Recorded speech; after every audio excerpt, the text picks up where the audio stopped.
nascer no Douro, tal como visto da ermida de São Salvador do Mundo. Destas alturas, não custa compreender porque foi esta paisagem considerada património único da humanidade.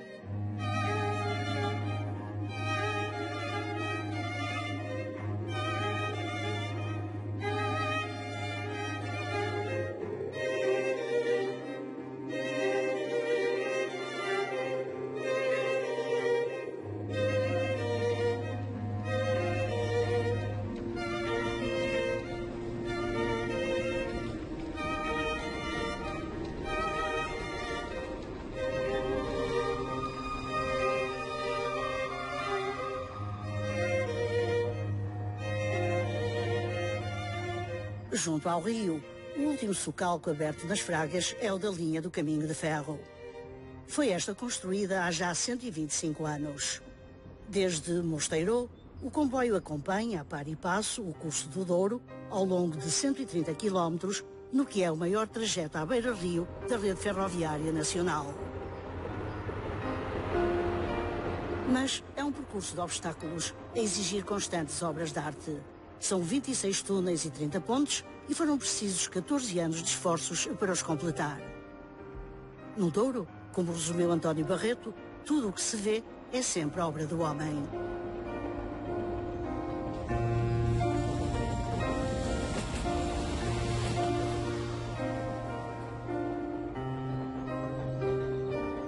Talvez por isso, esse deslumbramento. Visto dos píncaros como do alto de Vargelas, o Douro é o paraíso prometido em todas as lições de catequese.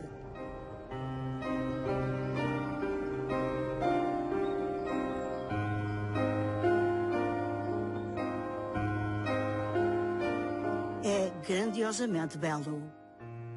Como descreve Francisco Moita Flores, as montanhas entrelaçam-se magníficas para de repente se escancararem em vales matizados com toda a paleta de verdes e castanhos que Deus inventou. Mas toda esta paisagem também esconde muitas canseiras e sofrimento. O Douro sempre foi de mal navegar, até ser amansado pelas barragens já nos anos 60 do século XX. Era a força de homens ou de bestas, por exemplo, que os barcos rabelos eram puxados à sirga para montante. Subir o rio demorava uma semana e descê-lo com o rabelo carregado, sem ficar nos caixões, era outra aventura, a exigir pelo menos 4 homens da espadela, sempre a arrasar a penadia e o naufrágio.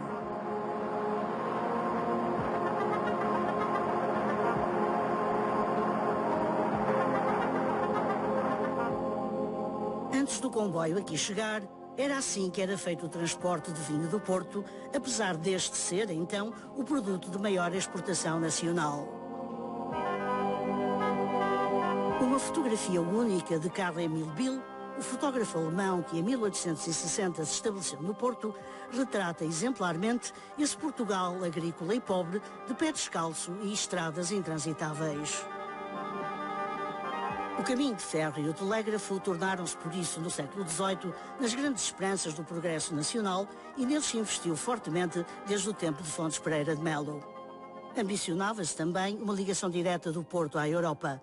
E é assim que em 1882 o governo regenerador de Índice Ribeiro assina com o Sindicato Bancário Portuense um contrato para a construção, já em Espanha, da ligação da linha do Douro de Barca d'Alva até Salamanca. Nessa obra teve um papel determinante a Associação Comercial do Porto, que ao tempo reunia os mais importantes empresários da cidade. Guardam-se no Palácio da Bolsa muitas dessas memórias. É uma história apaixonante, que envolve sonhos de Europa, grandes lucros e falências e também velhas rivalidades regionais. O despoltar todo este processo começa com a concessão da linha férrea da Figueira da Foz a Vila Formoso, entregue a uma empresa financeira francesa. Por isso, quando a concessão é dada, na cidade do Porto levanta-se, por isso, um movimento no sentido de reivindicar também uma ligação internacional.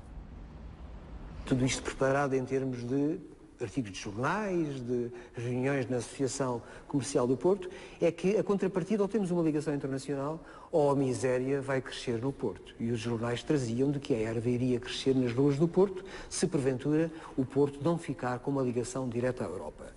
Ora, o problema das ligações diretas à Europa, das ligações ferroviárias, era um problema já com 30, 40 anos, já se tinha colocado, e, como dizia Oliveira Martins, o nosso sonho é atingir a Europa. O problema é que temos que atravessar a Espanha. E a rede espanhola crescia de costas voltadas para nós, como já tínhamos constatado com as ligações a Badajoz. Por isso, daí a necessidade que a cidade sentiu ao politicamente colocar a ligação à Europa como uma ligação primordial, era necessário arranjar uma solução financeira. E daí a necessidade de criar um sindicato financeiro para poder apoiar a construção em Espanha, senão o contrato ficaria deserto. Na antiga cadeia da Relação do Porto, onde agora tem sede o Centro Português de Fotografia, preservam-se cuidadosamente não só as primeiras máquinas portuguesas, mas também alguns dos mais importantes documentos fotográficos nacionais.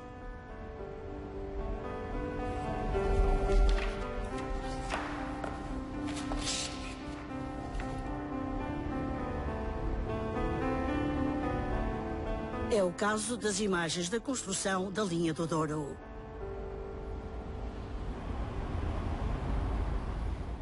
O mais relevante desses registros fotográficos é o álbum publicado cerca de 1887 por Carlo Emílio Bill, que depois havia de aportuguesar o nome para Carlos Emílio e comprar a antiga Casa Fritz.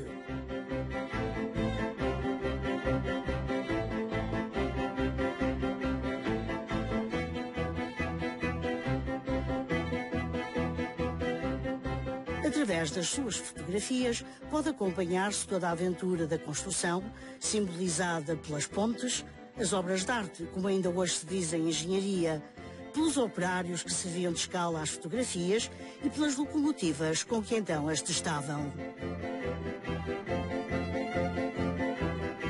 E foi assim que chegou aos nossos dias o testemunho visual dessa grande obra que foi a construção do chamado Caminho de Ferro Impossível.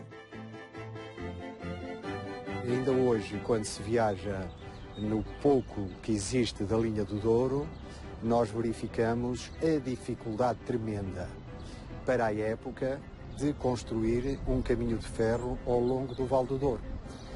Porque a margem era muito escarpada, havia necessidade de destruir uma série de montes, de elevações, construir muitos túneis, e, portanto, o caminho de ferro impossível decorria justamente das dificuldades de natureza material de uma construção que se tornou muito difícil e muito onerosa para a Banca do Porto, que financiou a construção do caminho de ferro.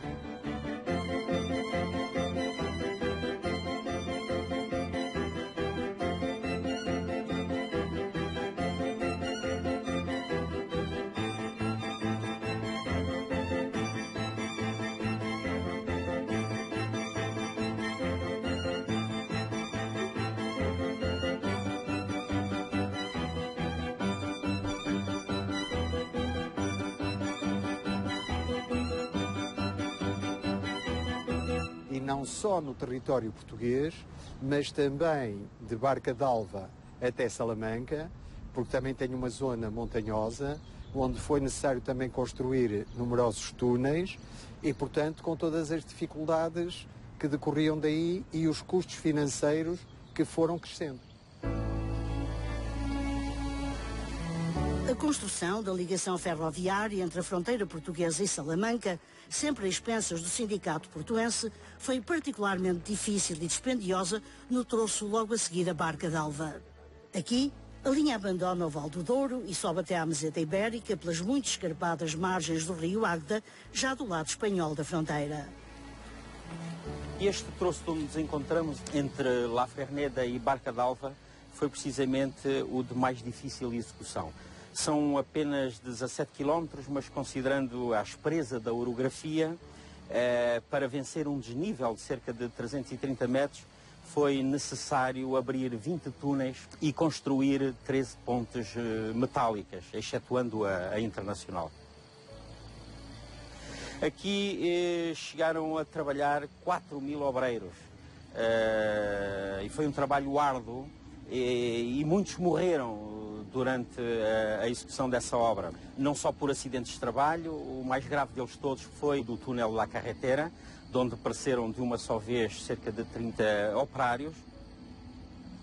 Mas é preciso não esquecer que as maleitas nesta região, nessa altura, eram, no verão sobretudo, faziam muitas mortes e podemos recordar que no verão de 1884 a obra teve que ser suspensa durante todo o verão, precisamente devido a um surto, uma epidemia de tifo e depois de cólera morbus, que obrigou, inclusive, quando o médico professor da Universidade de Salamanca, que foi remetido para aqui pelo governador civil, precisamente, enfim, para vir fazer o levantamento da situação sanitária, por exemplo, viu-se obrigado a mandar construir o cemitério, que ainda hoje é utilizado na vila de La Ferneda, para enterrar tantos mortos que ele encontrou insepultos, não é? Carlos de Abreu completou, em 2011, em Salamanca, a sua tese de doutoramento em Geografia sobre os êxitos e fracassos das vias de transporte da Raia do Oriense. Teve o apoio de Emílio Rivas Calvo, um ferroviário espanhol já reformado. A antiga e prestigiada Biblioteca da Universidade de Salamanca guarda uma parte importante da história da construção da via férrea. E ainda hoje, Emílio Calvo dedica grande parte do seu tempo ao estudo sistemático dos jornais da época.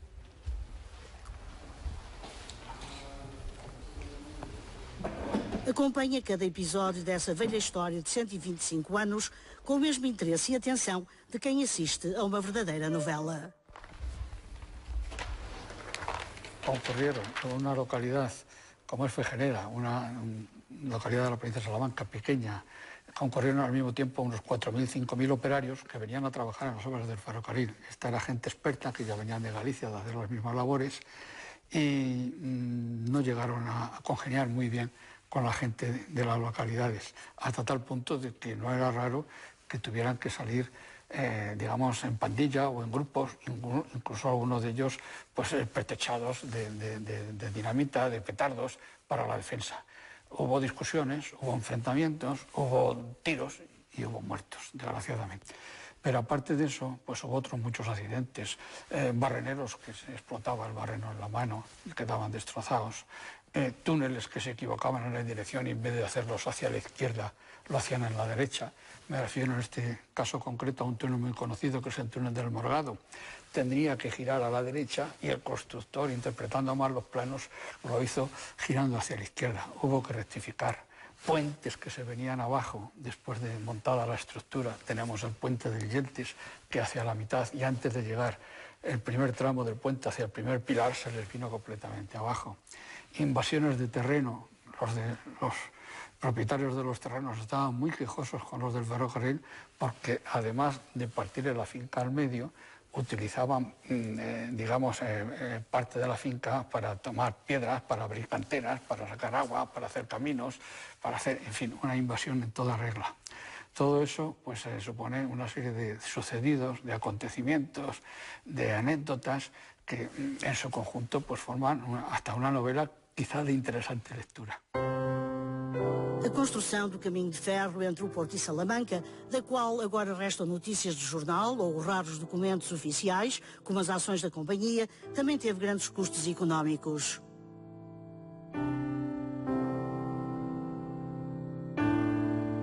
Com tráfego inicial muito aquém das previsões e déficits anuais de centenas de contos, os prejuízos foram de tal forma avultados que acabaram por causar mesmo a falência do Sindicato dos Bancos que tinham financiado a construção. Os bancos nortenhos, que em meados do século XIX ainda emitiam as suas próprias notas, acabaram por ir todos à falência. Este sindicato que aparece com o desígnio nacional, por isso que não está sequer para ganhar dinheiro, mas simplesmente com o desígnio nacional de poder servir a cidade, tem um pecado à partida, um pecado natural, contra a natura, que vai financiar um negócio que é um investimento de longa duração. O Caminho de Ferro e as infraestruturas amortizam a 30 anos e todos estes bancos viviam dos descontos e dos depósitos enviados das remessas dos brasileiros e por isso eram bancos de depósito, eram bancos da pequena poupança e das letras que amortizavam a 30 dias, vão começar a meter capitais num negócio de longa duração. Um investimento do qual jamais conseguiram recuperar ao fim de 10 anos. Os bancos do Porto estavam falidos porque o negócio tinha sido um modelo de financiamento totalmente errado. Esta ação do Banco Comercial do Porto, que pertenceu à senhora Dona Joana, Condessa de Bertiandos, é apenas um exemplo desses prejuízos. Acabou por ser desvalorizada de 100 para 40 mil reis. Foi um caminho que acabou por levar, inevitavelmente, à nacionalização das linhas e, portanto, à responsabilidade, em última instância, como hoje, do Estado, para cobrir todos os prejuízos e a falta de rentabilidade da linha. Numa tentativa desesperada de evitar o naufrágio dos bancos portuenses, o Estado já lhes havia concedido a exploração do futuro Porto de Leixões. A construção deste porto era indispensável para evitar a notoriamente perigosa Barra do Douro. É assim que, em 1889, se forma a Companhia das Docas do Porto e Caminhos de Ferro Peninsulares. O negócio não foi, no entanto, suficiente e, depois da bancarrota de 1891, é o próprio Estado que se responsabiliza pelo caminho de ferro. Nem todos saem a perder. Tem a fama e proveito o conde Henri Bournet, caricaturado por Rafael Bordalo Pinheiro no seu Álbum das Glórias, como alguém que compra, vende, troca, empresta, põe, dispõe, impõe, repõe, fia, fura e faz. Principal banqueiro do seu tempo e com negócios variados como o monopólio do tabaco, a construção do Porto de Lisboa e os empréstimos a um país falido, o conde Bournet também foi um dos promotores do Caminho de Ferro do Douro, com o qual terá lucrado 180 mil libras. A professora Maria Eugénia Mata estudou o arquivo Bournet, hoje na Torre do Tombo, e não se surpreendeu com o êxito deste precursor do capitalismo nacional. Este homem, no fundo, aproveita as oportunidades das obras públicas que faziam, no fundo, a ideia do progresso material do país na época e, de certa maneira, está nos principais, digamos, eventos sociais, num relacionamento muito próximo com o poder político. Ele chega a ser deputado, como se sabe, por 2 vezes, e desta forma ele entrosa os seus negócios nos planos governamentais, com todo o risco que isso envolve para um Estado que no fundo é um Estado falido, um Estado que faz uma bancarrota em 1892, tem que ser extraordinariamente cauteloso desse ponto de vista, mas tem a particularidade de conseguir relações internacionais fundamentais. E desta forma, o Bournet, obviamente, joga em vários tabuleiros simultaneamente. É os caminhos de ferro, por um lado, mas é também a construção portuária. E deste ponto de vista, portanto, tem condições excepcionais para ter tido o desempenho que teve e a sua fortuna é apenas a prova disso.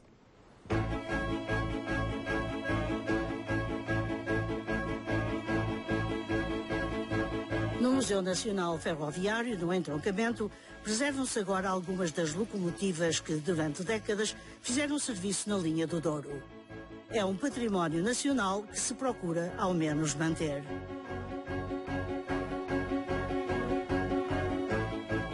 Este mapa excursionista, publicado na mesma época pela Sociedade de Propaganda de Portugal, é outra das memórias desse tempo em que o comboio desempenhou um papel decisivo no Val do Douro.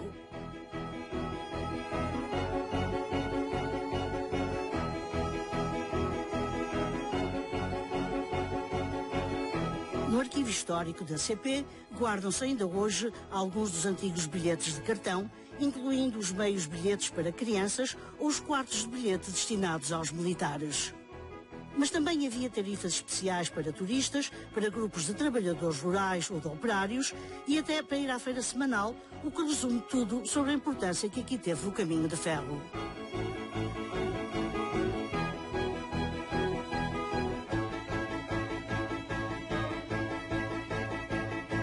construção da linha terá custado, por junto, mais de 10.000 contos de reis, muito dinheiro para a época. Mas, pela viação acelerada, como então se dizia, chegavam também o correio e a modernidade. O caminho de ferro permitiu, de facto, quebrar o isolamento do Douro Superior. Em vez de semanas de viagem penosa, a Europa passou a ficar a umas horas de distância. A RTP mantém um interessante acervo de imagens desses tempos em que já era possível apanhar o comboio no Porto para ir até Salamanca, Bordeaux ou Paris. Viajava-se então de boina e alcofa e os agulheiros poupavam nas fardas para aforrarem uns tostanitos. O comboio serviu para escoar a produção do Douro vinheteiro e também permitiu vencer mais rapidamente a praga da filoxera, transportando videiras americanas, inseticidas e adubos. A linha manteve-se importante e interessante para a região do Alto Douro, porque durante algumas décadas, enquanto não se desenvolveu a caminhonagem, foi o instrumento fundamental para escoar o vinho do Alto Douro, para os armazéns de Gaia e para o Porto. A partir do momento, já no século XX, década de 20, década de 30, 1920, 1930, que a caminhonagem começou a desenvolver-se, a linha de caminho de ferro começou a ter cada vez menos importância no transporte do vinho do Porto e do vinho do Alto Douro. Depois passaram-se décadas sem investimentos. Nos finais dos anos 60, boa parte dos carris e travessas eram ainda os da construção e continuava a haver tração a vapor, sobretudo nos ramais subsidiários da linha do Douro, que ligavam a Amarante, Chaves, Bragança e Miranda do Douro. O atraso era tal que chegavam a vir cá estrangeiros só para passearem nos comboios que já não havia em lado nenhum. Das excursões do Clube das Locomotivas da Grã-Bretanha resultaram também estas fantásticas imagens em filme Super 8 que mostram a rotunda da estação de Barca d'Alva ainda em plena operação manual de inversão de uma locomotiva.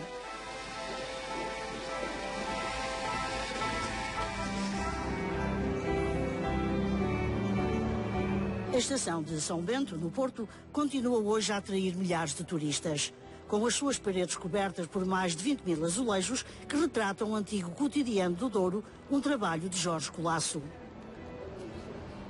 A estação até já foi considerada pela revista americana Travel and Leisure como uma das 14 mais belas do mundo. É aqui que tem início grande parte dos comboios da moderna linha do Douro, ou mais exatamente, a pequena parte modernizada e eletrificada que corresponde apenas a cerca de um quarto do percurso original.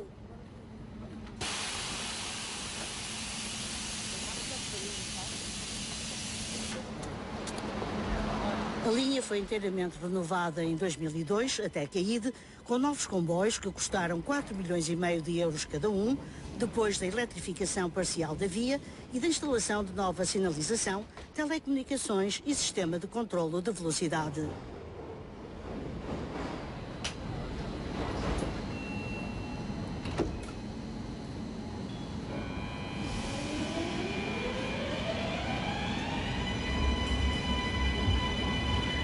Os comboios suburbanos do Porto tornaram-se, assim, dos melhores serviços ferroviários do país. As novas unidades múltiplas elétricas atingiram, com 6 anos de antecipação, o tráfego previsto para 2014. Transportam cerca de 6 milhões de passageiros por ano.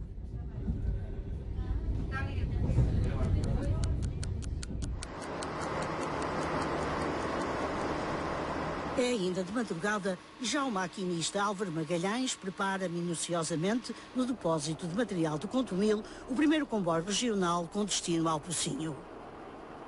Será assegurado por uma das 9 automotoras diesel alugadas em segunda mão à Espanha, pela CP, para rejuvenescer o serviço regional. Quando acaba a linha eletrificada, é preciso recorrer às máquinas a diesel. A estas chamam-lhes as camelo, por causa das bossas para os aparelhos de ar-condicionado. Curiosamente, são tão antigas como os comboios portugueses em fim de vida útil que vieram substituir.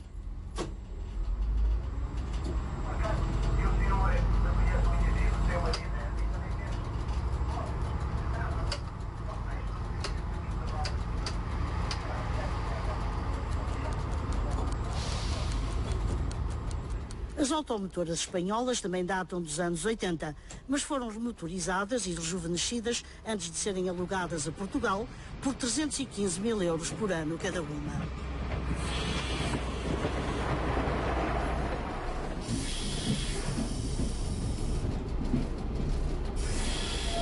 Apenas uma paragem rápida para recolher o revisor, que agora também entra ao serviço.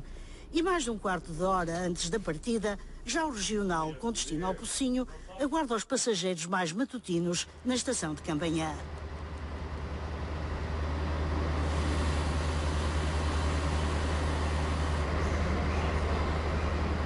Estes são poucos. Cada uma destas automotoras regionais transporta em média apenas 64 passageiros. É por causa deste serviço regional que a linha do Douro é tão deficitária. Só as despesas da exploração das automotoras absorvem quase todos os proveitos conseguidos pela CP com o tráfego total da linha.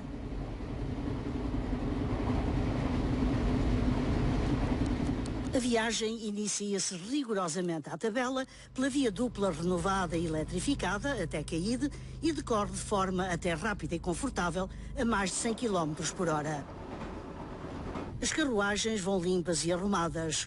O revisor é simpático e o serviço tranquilo, moderno e eficiente, e até a cobrança de bilhetes já é informatizada. Dir-se-ia quase um comboio europeu.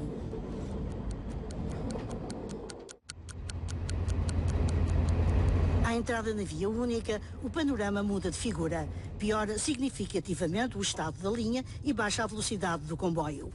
O avanço das composições é agora feito por cantonamento telefónico, um processo já centenário, e a mudança de agulhas é manual.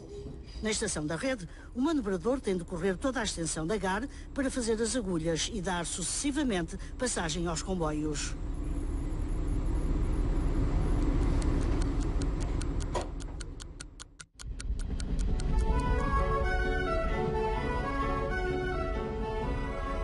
Segue agora mesmo à margem do rio e é o deslumbre da paisagem única dos socalcos do Douro Vinheteiro.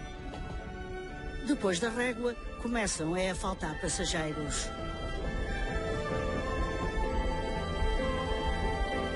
O Pinhão, das mais belas estações de comboio do país, é uma GAR deserta. Esta ligação tinha horários compatíveis que correspondiam às necessidades dos vitivinicultores, dos estudantes, no fundo, das pessoas que utilizavam essa ferrovia e esse comboio. A CP foi reduzindo, alterando, modificando gradualmente esses horários, criando um tal grau de incerteza e de impossibilidade de planeamento que, obviamente, depois as pessoas têm que arranjar meios alternativos e deixam de frequentar a ferrovia, que é mais barata, mais rápida e menos poluente.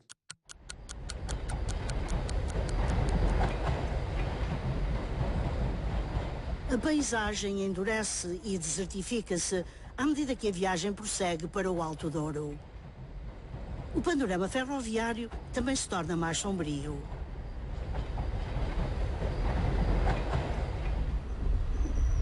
Apesar do nome, o apiadeiro de Alegria, por exemplo, é uma tristeza onde o comboio para não subir nem descer um único passageiro. E passam e param aqui mais de 3.000 comboios por ano. Há alguma intenção de encerrar a médio prazo o serviço entre a Régua e o Pocinho? Não temos nada previsto dentro dessa área. Deixe-me dizer que, obviamente, entre a Régua e o Pocinho, e também quase todo o serviço regional que nós temos na CP, é um serviço que se considera dentro da área daquilo que é o serviço público. E, portanto, não nos cabe a nós dizer que vamos encerrar o serviço, simplesmente fazemos a análise desse próprio serviço, pomos a quem de direito que, entretanto, poderá ou não decretar ou não a sua continuidade ou não, porque, obviamente, sendo um serviço público, é um serviço que é claramente deficitário, não é?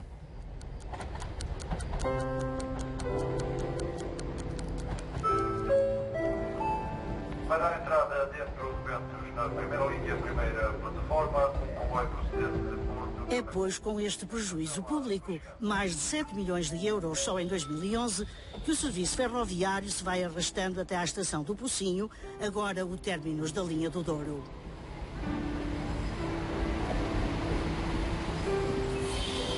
A circulação nos 28 quilómetros que faltam até Barca d'Alva foi suspensa sem pré-aviso em 1988. O último dos 5 comboios diários traz hoje uma escassa dúzia de passageiros. Demorou 3 horas e um quarto a fazer 171 quilómetros do Porto ao Pocinho. Velocidade média, 52 quilómetros por hora.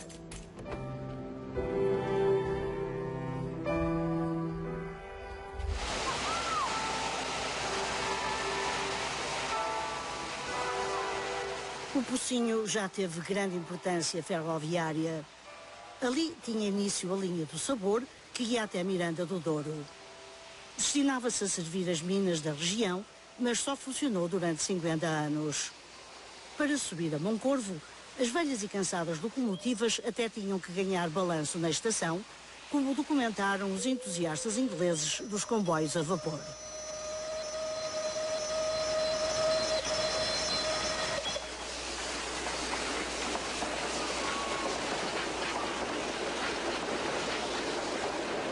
Por esse país fora, mais de uma dúzia de outras linhas e ramais sem renovação foram assim encerrados no final do século XX.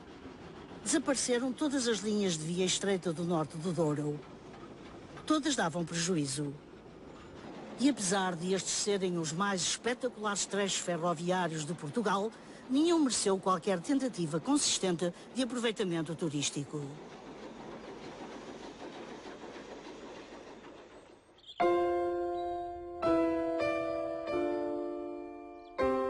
É também no Pocinho, nas antigas oficinas da linha do Sabor, que 25 anos depois, algum desse material ferroviário ainda agora apodrece.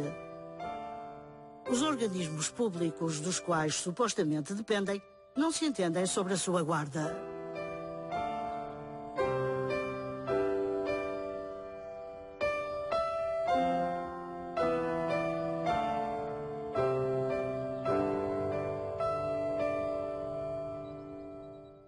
Há uma coisa que tecnicamente se chama os custos da inação. Os custos da inação são exatamente isso. Os custos que muitas vezes nós não percebemos, mas que estamos e sobretudo vamos pagar pelo abandono daquilo que é o nosso património. Dito isto, temos que ver qual é a forma execuível de valorizar o nosso património. Não basta dizer que não podemos abandonar aquilo que existe, aquilo que tem valor. Esse é um passo importante. O segundo passo é ver como é que o podemos viabilizar. Em todo o país, a rede ferroviária nacional conta atualmente com 559 estações abertas e 308 fechadas. Só no troço desativado entre o Pocinho e Barca d'Alva estão completamente abandonadas as antigas estações de Almendra, Coa, Castelo Melhor e Barca d'Alva.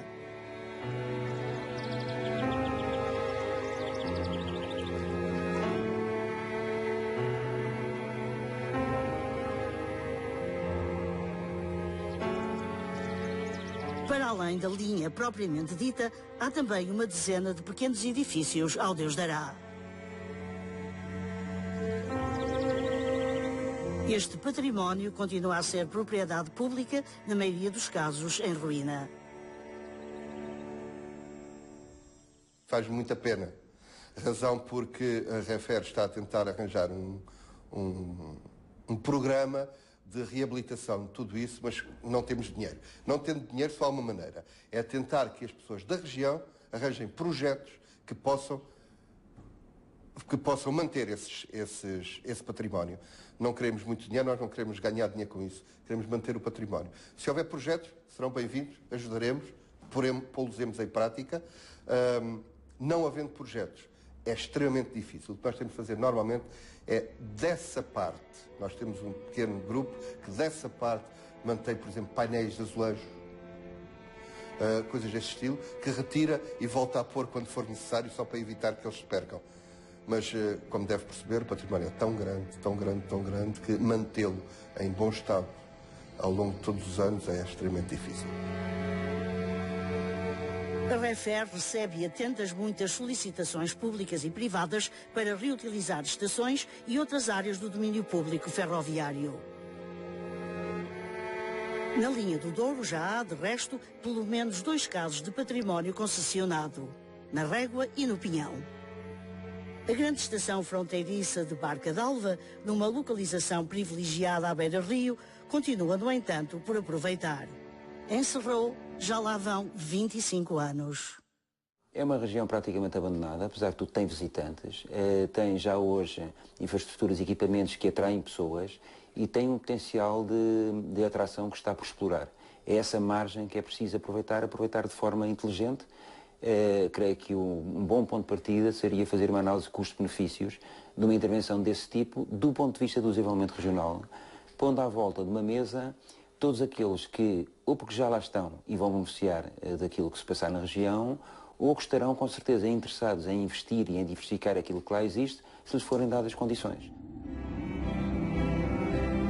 O Douro mudou na última década, com bem-sucedidos investimentos no turismo e nos vinhos de mesa. E decorrem agora negociações para reaproveitar o património ferroviário.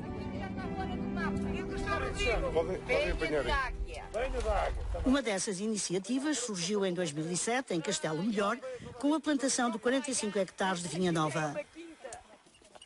Foi um investimento de 10 milhões de euros que nasceu da vontade de dois conhecidos enólogos portugueses de fazerem vinhos de mesa diferentes, vinhos do Douro Futuro. O empreendimento ainda está a meio, mas todos os anos tem ganho prémios internacionais. Também prevê reutilizar a velha estação. Este património é um património do Estado português, não pode ser alienado, nós gostaríamos muito que fosse, mas não pode, não podemos adquiri-lo. Então, uma fase muito avançada de negociações para obtermos uma concessão a longo prazo, a longo termo, deste espaço. Pretendemos, e faz parte do acordo com a REFER e também da nossa cultura, da nossa maneira de estar, pretendemos manter o traço geral da GAR e também o enquadramento paisagístico.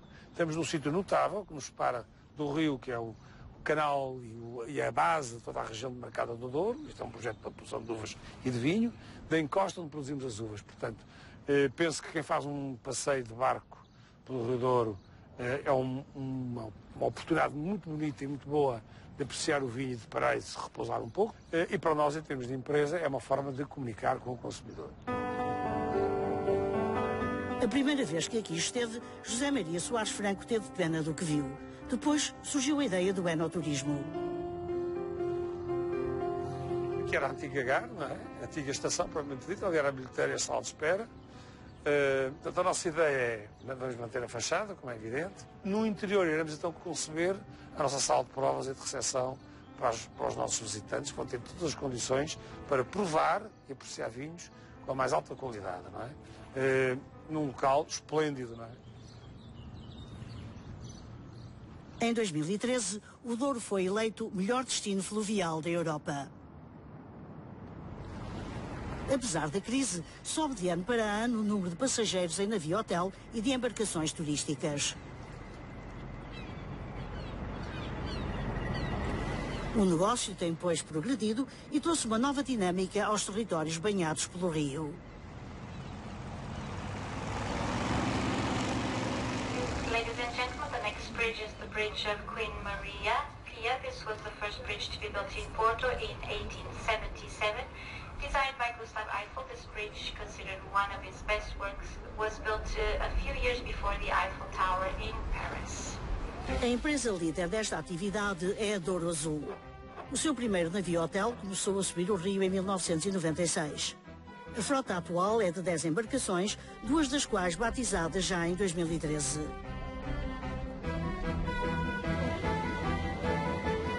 Um cruzeiro de uma semana pelo rio, na época alta, pode custar cerca de 1.000 euros, bebidas não incluídas.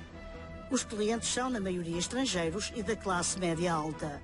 A empresa pretende desenvolver o serviço dito de luva branca, destinado ao mercado de luxo. A Douro Azul também promove passeios no Porto em barco Rabelo, autocarro e até de helicóptero. Inaugurou no ano passado, numa antiga adega de Miragaia, um centro de acolhimento para turistas. À frente deste negócio, sempre em expansão, o empresário Mário Ferreira tem uma relação de amor ao comboio do Douro e ódio ao serviço da CP. A nível mundial, a procura é enorme. Agora, as expectativas são sempre defraudadas porque o serviço é péssimo Ainda há poucos dias vi um artigo no jornal que caracterizava muito bem aquilo que é viajar num comboio do Douro, que é a falta de sinalética para identificar a casa de banho, basta levantar-se pelo cheiro e encontrar depressa. Eu acho que isso é horrível, é muito degradante da imagem de uma linha centenária, uma linha que tem um potencial fabuloso e que, bem explorada, seria mais um produto turístico, uma bandeira para este país, que infelizmente não é, por uma gestão incapaz ao longo dos anos e das diversas administrações que olham para o Douro como um produto perfeitamente esquecido. O comboio a vapor voltou ao Douro no início do século XXI, desta feita como produto turístico. A velha locomotiva 186 foi recuperada nas oficinas de Contumil. Reabilitaram-se carruagens de madeira e vagões da época. Os bilhetes eram caros, mas o êxito foi instantâneo. O comboio, todos os fins de semana, enchia. Os maquinistas eram todos voluntários. Trocaram os modernos alfas pelo carvão. Lançado com fundos comunitários, o chamado comboio histórico surgiu também graças à cooperação entre a CP e a Douro Azul. Ao fim de 4 anos, o que aconteceu foi que o comboio a vapor, o único que ainda funciona, estava a ter tanto sucesso que a CP na altura decidiu tirar-nos, como se diz na gíria, o tapete, e disse que a partir daquele momento ficaram eles a explorar diretamente o comboio a vapor. Obviamente que a partir daí, e com a falta da distribuição e da promoção que a Douro Azul fazia por conta própria, não teve o mesmo sucesso. Desde o tempo da Companhia Real que as excursões em caminho de ferro sempre tiveram êxito em Portugal. No princípio do século, faziam-se mesmo itinerários à vontade dos passageiros.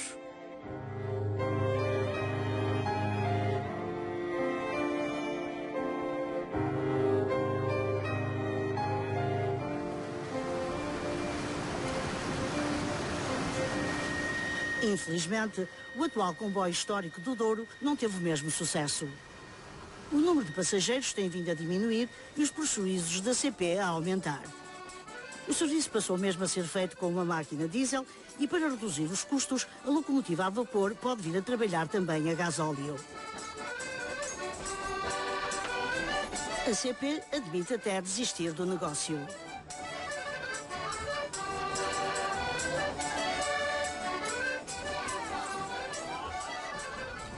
O ambicioso empresário Mário Ferreira não quer voltar a trabalhar com a CP, mas está interessado no aproveitamento turístico da parte encerrada da linha. Já fiz saber que se a linha tivesse recuperada, que eu seria um dos operadores interessados em utilizar a mesma com um comboio turístico, e não teria dúvida nenhuma que seria um negócio de grande sucesso.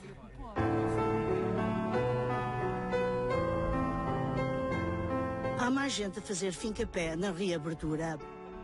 A Associação dos Amigos de Foscoa surgiu com o movimento de intervenção cívica em prol do concelho.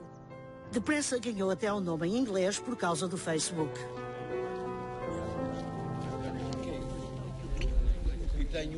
Contra todas as evidências de abandono, os Foscoa Friends já organizaram vários passeios pedonais em defesa da reabertura da linha.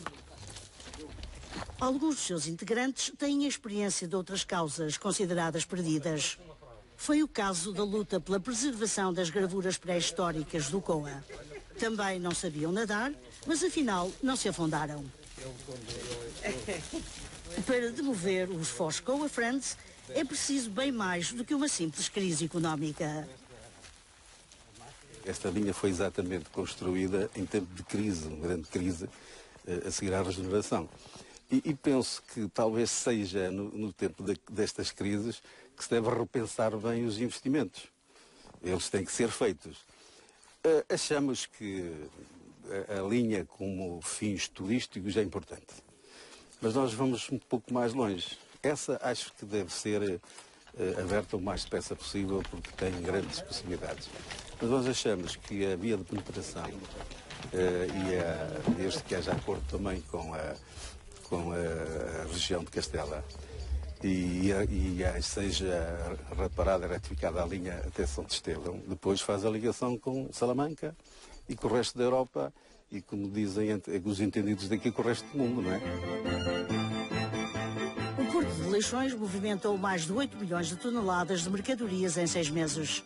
Para alguns especialistas, só este movimento justificaria a reabertura da linha. Eu defendo, por motivos económicos, a reabertura da linha do Douro ao tráfego internacional, porque não concebo como é que é possível, do ponto de vista técnico, darmos-nos ao luxo de termos uma área metropolitana como o Porto, com 1,5 milhão de habitantes, e um porto como Leixões, sem ter a sua principal linha de acesso à Meseta Central e à Europa Além Pirineus sem trabalhar. Ora, a recuperação do segmento internacional da linha do Douro, que neste momento se encontra encerrado e que encerrou do lado espanhol em 85 e do lado português em 88, são 106 quilómetros que se recuperam com uma fração daquilo que é necessário para construir uma linha nova da Aveiro a Salamanca. Estamos a falar de 1/5 daquilo que é necessário e que pode ser muito bem comparticipado com fundos do Interreg transfronteiriços. Portanto, temos aqui um investimento com um grande retorno potencial e que faz a diferença em termos logísticos do posicionamento do Porto e da competitividade da sua economia e da sua saída atlântica.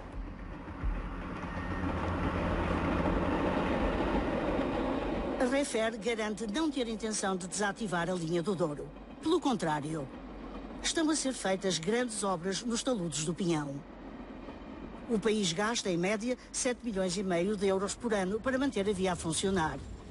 Há até projetos concretos para modernizar a linha do Douro. Em Portugal, continua a não haver uma estratégia ferroviária fundamentada e de longo prazo.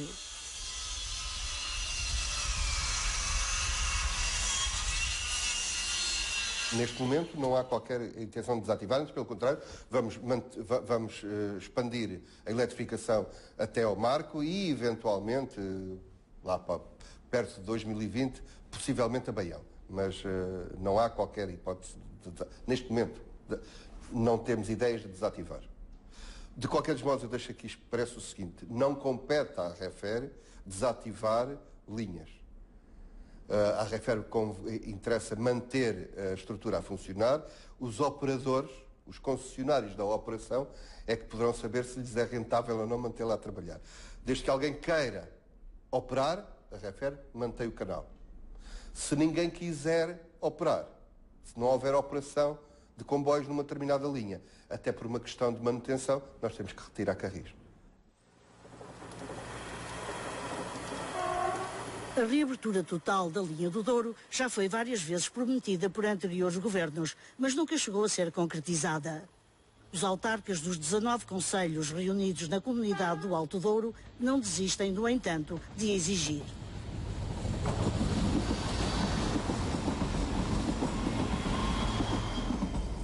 No meu entender, 125 anos depois, a linha do Douro não morreu, como o Douro ainda não morreu, embora nós saibamos que tudo o que existe no Douro foi conquistado com sangue, suor e lágrimas dos nossos antepassados e de nós próprios. E também sabemos que, infelizmente, este país tem sido, desde a sua fundação até aos momentos atuais, um país bastante centralista, em que quem está longe do poder tem muita dificuldade em fazer ouvir a sua voz, mas nós vamos continuar a gritar bem alto por aquilo que consideramos absolutamente estratégico e fundamental para esta região.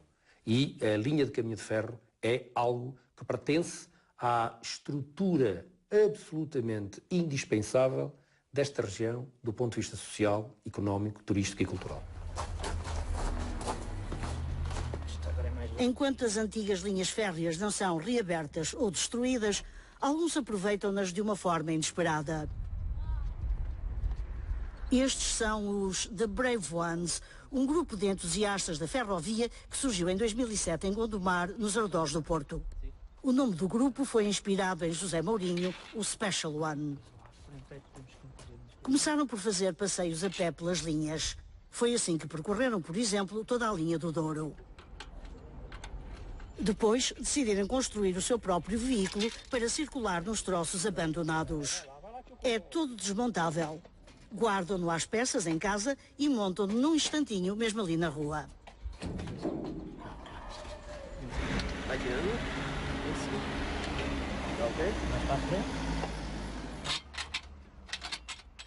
Esta é a quinta versão do BO Train, que já percorreu um horror de linhas desativadas desde o Tua ao Alentejo.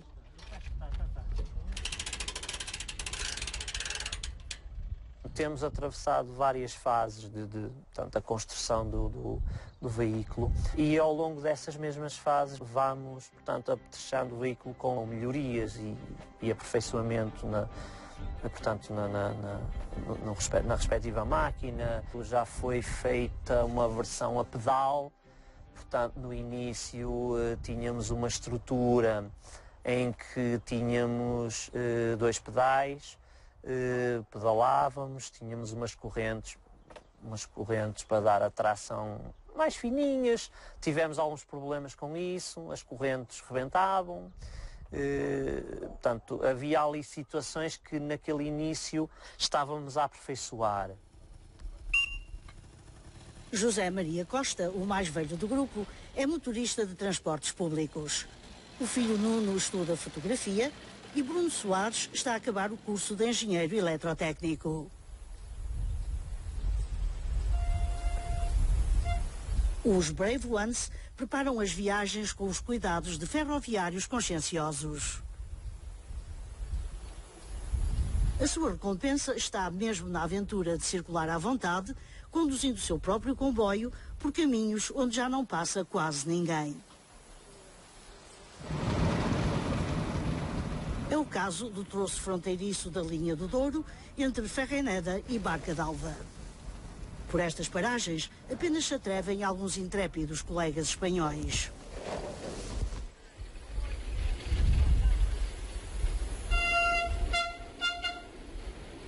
Os Brave Ones têm noção exata dos perigos que por vezes correm, mas não são as dificuldades que os demovem das aventuras ferroviárias.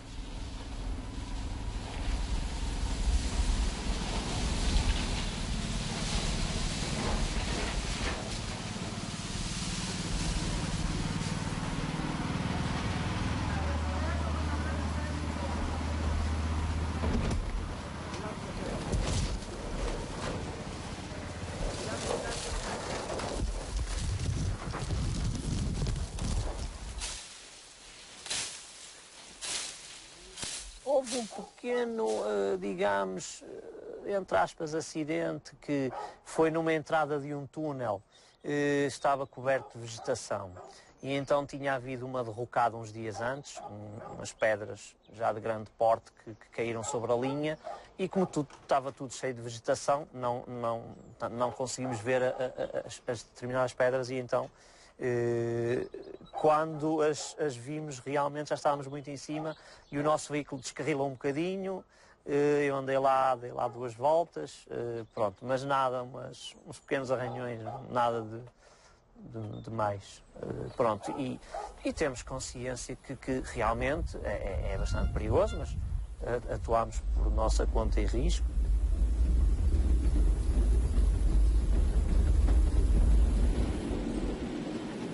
Os Brave Ones ganharam assim uma paixão pela linha do Douro e muito em especial pelo troço fronteiriço que acompanha a margem escarpada do rio Águeda.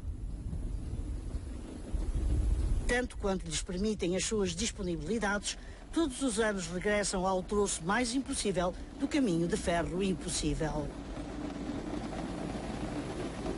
A própria paisagem em si é especial, é ali é uma linha que une ali 2 povoações, uma portuguesa e uma espanhola, em que durante 17 km não se vê absolutamente nada a não ser natureza. Portanto, a mão de obra humana é só mesmo o caminho de ferro.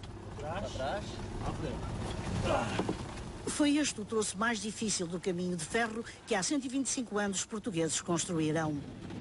Fica do lado espanhol da fronteira. Também está ao abandono, apesar das suas espetaculares obras de arte ferroviárias. Aqui se juntaram os entusiastas do caminho de ferro dos 2 países ibéricos numa iniciativa alternativa e transfronteiriça para salvar o troço encerrado da linha Porto Salamanca. Esta associação de fronteiras chama-se Todavia. Todavia Sustentável. Assume-se como um movimento transraiano da sociedade civil, voluntário, apolítico e independente. Defende um património que em Espanha já foi formalmente considerado, no ano 2000, bem de interesse cultural. Apesar desta classificação, que em Portugal equivale à de monumento, e apesar das promessas de intenções dos políticos, a linha tem continuado ao abandono. Por isso, a associação, todavia, resolveu demonstrar que a sociedade civil é uma alternativa. Organiza jornadas regulares de limpeza.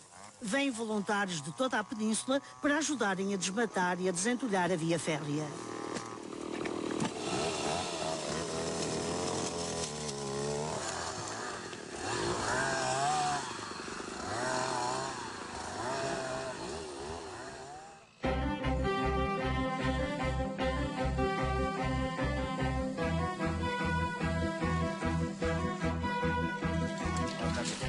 Quando faltam as ferramentas, estes voluntários chegam a trabalhar apenas com as mãos.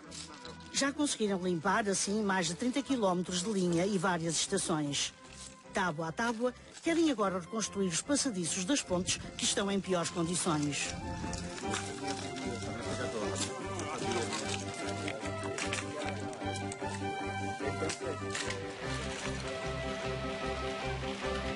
Esta maqueta foi outra forma encontrada para reclamar a reabertura da linha. Sem saúde para os trabalhos mais pesados de campo, Félix Torres quis mostrar, assim, a beleza do trajeto aos que nunca tiveram hipótese de o percorrer.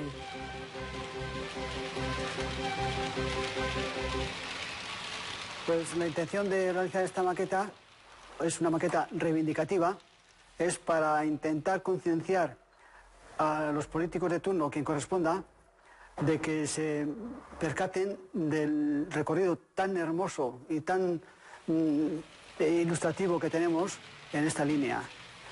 Es una pena que la hayan dejado abandonar de la manera que lo han dejado y tenemos que conseguir de alguna forma recuperarla por el bien de todos, por el bien de la zona.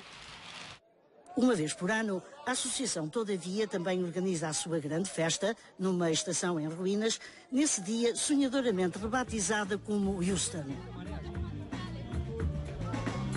O movimento da sociedade civil mostra o que poderiam ser alternativas viáveis, de baixo custo, para recuperar o trânsito na via férrea e a vida, numa área da Península Ibérica particularmente deprimida e desertificada.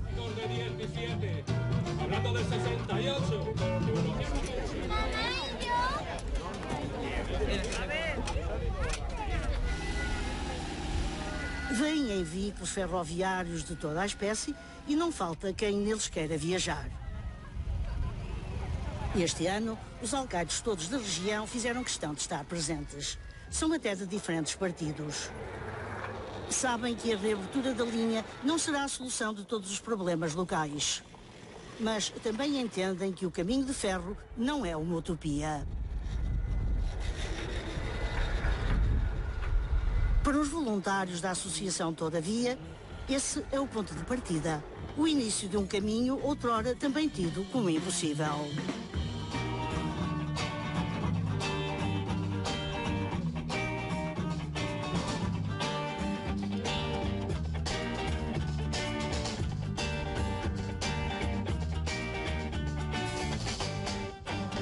La Torre Eiffel, en su día, en 1960, estuvo a punto de ser desmontada. Y estuvo a punto de ser desmontada porque era, en esos momentos, considerada como un montón de hierro sin utilidad. En los momentos posteriores, no solo, digamos, se evitó su cierre, su derrumbe, sino que inclusive ahora mismo reconocemos que la Torre Eiffel no es el símbolo de una ciudad, es el símbolo de un país.